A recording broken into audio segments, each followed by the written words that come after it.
Днями один з користувачів мережі Facebook оприлюднив інформацію, що відтепер послуги в обласному діагностичному центрі у місті Шостка стали платними. І зазначив, що бачив у закладі прейскурант з цінами. Аби з'ясувати, чи це правда, наша знімальна група вирушила у діагностичний центр. Прейскуранту не побачила, але дізналася дещо інше.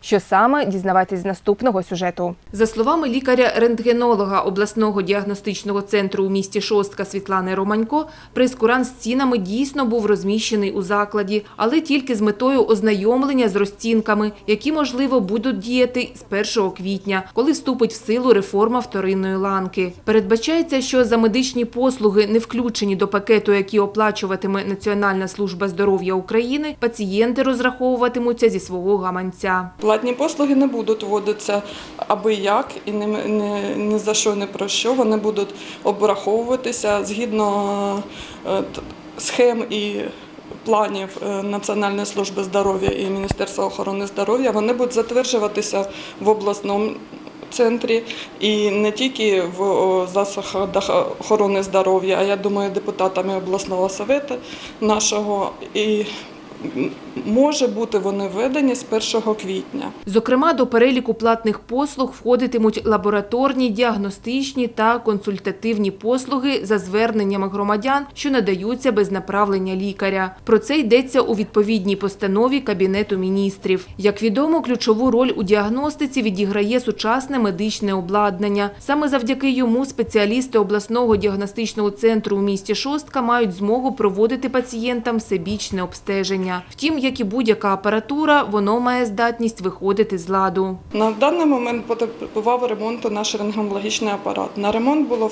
витрачено 18 тисяч гривень. Ми ці гроші не заплатили.